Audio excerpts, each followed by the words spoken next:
عن ابی ہریرہ رضی اللہ تعالیٰ عنہ قال قال رسول اللہ صلی اللہ علیہ وسلم اذا دخل رمضان فتحت ابواب السماء وفی روایت فتحت ابواب الجنت وغلقت ابواب جہنم وسلسلت الشیاطین وفی روایت فتحت ابواب الرحمہ۔ حضرت ابو ہریرہ کہتے ہیں کہ نبی علیہ الصلوۃ والسلام نے فرمایا کہ جب رمضان المبارک داخل ہوتا ہے یعنی شروع ہوتا ہے تو پھر آسمان کے دروازے کھول دیے جاتے ہیں، اور ایک روایت میں یہ ہے کہ جنت کے دروازے کھول دیے جاتے ہیں اور جہنم کے دروازے بند کر دیے جاتے ہیں، وسلسلت الشیاطین اور شیطانوں کو جکڑ دیا جاتا ہے، اور ایک روایت میں یہ ہے کہ رحمت کے دروازے کھول دیے جاتے ہیں۔ عن سہل بن سعد قال قال رسول اللہ صلی اللہ تعالی علیہ وسلم فی الجنت ثمانیۃ ابواب منہا باب یسمى الریان لا يدخلہ الا الصائمون۔ نبی علیہ الصلوۃ والسلام نے فرمایا جنت کے 8 دروازے ہیں، ان میں سے ایک دروازے کا نام ریان ہے، تو فرمایا اس سے صرف روزے دار داخل ہوں گے۔ عن ابی ہریرہ رضی اللہ تعالیٰ عنہ قال قال رسول اللہ صلی اللہ تعالیٰ علیہ وسلم من صام رمضان ایمانا واحتسابا غفر له ما تقدم من ذنبه ومن قام رمضان ایمانا واحتسابا غفر له ما تقدم من ذنبه ومن قام لیلۃ القدر ایمانا واحتسابا غفر له ما تقدم من ذنبه۔ نبی علیہ الصلوۃ والسلام نے فرمایا، حضرت ابو ہریرہ راوی ہے، حضور نے فرمایا کہ جس بندے نے رمضان المبارک کے روزے رکھے ایمان اور ثواب کی نیت سے، ریا سے پاک ہو کر، ریاکاری نہیں تھی اس میں، تو اس کے سابقہ تمام گناہوں کو معاف کر دیا جاتا ہے۔ اور نبی علیہ الصلوۃ والسلام نے فرمایا کہ جس آدمی نے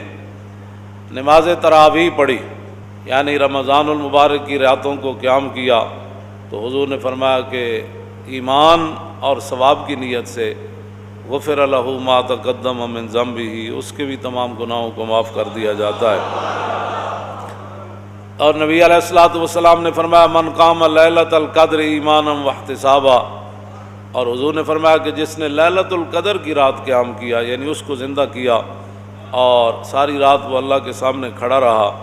ایمان اور ثواب کی نیت سے، تو حضور نے فرمایا اس کے گناہوں کو بھی معاف کر دیا جاتا ہے۔ جو نبی علیہ الصلوۃ والسلام مبارک تقریر فرماتے تھے نا، انس بن مالک کہتے ہیں کہ کلما خطبنا رسول اللہ صلی اللہ تعالی علیہ وسلم الا قال لا ایمان لمن لا امانۃ له ولا دین لمن لا عہد له۔ انس بن مالک نے 10 سال ظاہر ہے حضور کی خدمت کی، تو کہتے ہیں میں نے حضور کا کوئی کم ہی ایسا خطبہ سنا ہوگا جس میں حضور نے تقریر سے پہلے یہ نہیں فرمایا لا ایمان لمن لا امانۃ له، فرمایا اس کا تو ایمان ہی نہیں جس کے اندر امانت داری نہیں ہے۔ کلمہ، بہت کم ایسا کوئی خطبہ ہوگا جس خطبے کے شروع میں حضور نے یہ نہیں فرمایا کہ لا ایمان لمن لا امانۃ له، امانت وہ حکمرانوں کے پاس ہو، وہ مولویوں کے پاس ہو، حافظوں کے پاس ہو، وہ قاریوں کے پاس ہو، وہ محدثین کے پاس ہو، وہ صوفیوں کے پاس ہو، وہ غوثوں کے پاس ہو،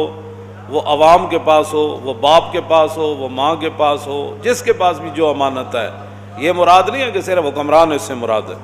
ہاں، جو امانت اللہ نے، حضور نے فرمایا یہ بچے تمہارے لیے امانت ہے۔ چھوٹی عید کے خطبے میں حضور نے فرمایا کہ یہ اولاد جو ہے تمہاری امانت ہے تمہارے پاس۔ کیا مطلب؟ دین کی طرف لگانا، کل اس امانت کے بارے میں بھی تم سے پوچھا جائے گا۔ حضور نے فرمایا لا ایمان لمن لا امانۃ له، اس کا تو ایمان ہی نہیں جو امانت دار نہیں، ولا دین لمن لا عہد له،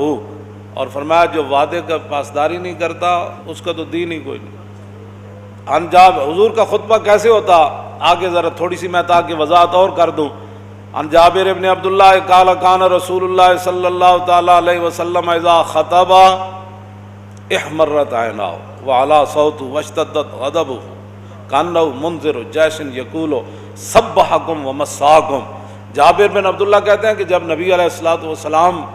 خطبہ ارشاد فرماتے، حضور تقریر فرماتے، تو حضور کی مبارک آنکھیں سرخ ہو جاتی، پھر اور کیا ہوتا؟ وَعَلَىٰ صَوْتُهُ، حضور کی آواز مزید بلند ہو جاتی، وَاشْتَدَّتْ غَضَبُهُ، حضور کا جاہ و جلال اس کے اندر اور اضافہ ہو جاتا، جیسا کہ نبی علیہ الصلوۃ والسلام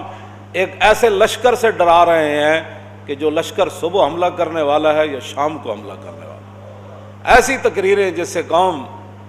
جو ہے وہ پہلی بھیڑ ہے تو اور اس کو بھیڑ بنا دیا جائے، او جی مولانا اسلام تو بڑے امن کا درس دیتا ہے۔ میں نے کہا ہومن امام الانبیاء، ہومن محبوب رحمت للعالمین، خیمہ افلاق کا استادہ جنہاں دے نام نال کھڑا ہے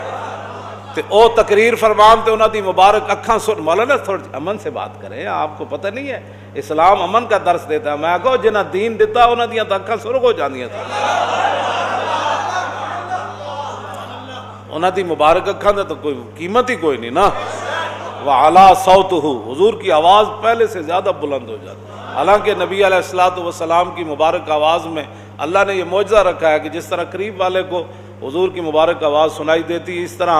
1,24,000 میں سے جو آخری صحابی بیٹھے تھے نا عرفہ کے میدان میں، جس طرح قریب بیٹھے صدیق اکبر کو آواز آ رہی تھی، اسی طرح آخری صحابی کو بھی ایسے آواز آ رہی تھی۔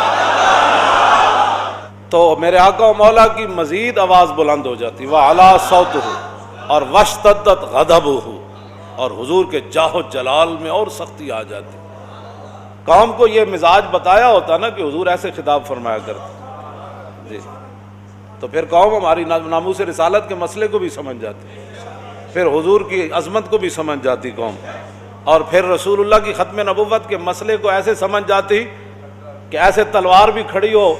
حضرت حبیب بن زید کے سر پر، مسلمہ خود اٹھ کر کھڑا ہو جائے کہ بتاؤ میں کون ہوں، فرمایا تو کون ہے؟ رسول تو رسول اللہ ہی ہے، تو کون ہے؟ کیا باتیں کرتا ہے؟ تو کون ہے؟ رسول تو رسول اللہ ہی ہے، تو کون ہے؟ ایسے جاہ و جلال سے تقریریں ہوتی نا ختم نبوت پر،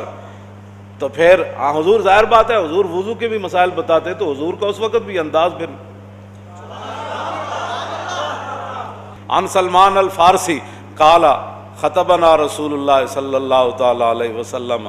فی آخر یوم من شعبان، حضور نے، سلمان فارسی کہتے ہیں کہ حضور نے شعبان کے آخری دن یہ ہمیں خطبہ ارشاد فرمایا۔ کیا فرمایا؟ فقال یا ایھا الناس قد اظلکم شہر عظیم شہر مبارک شہر فیہ لیلۃ خیر من الف شہر۔ شعبان کی آخری تاریخ کو حضور نے ہمیں خطبہ ارشاد فرمایا، تو اس خطبے کا انداز بھی تو یہی ہوگا نا، قد اظلکم شہر عظیم، ہاں جی شہر مبارک، اس طرح ہی حضور نے فرمایا ہوگا نا تمہارے پاس بھائی بڑا عظیم مہینہ آنے والا ہے، بڑی برکت والا مہینہ آنے والا ہے، اور ایسا مہینہ آنے والا ہے جس کی ایک رات 1000 مہینوں سے افضل ہے۔ جعل اللہ صیامہ فریضۃ وقیام لیلہ تطوعا، حضور نے فرمایا اللہ نے اس کے روزوں کو فرض کیا اور رات جو ہے نماز تراویح پڑھنا یہ میری سنت ہے۔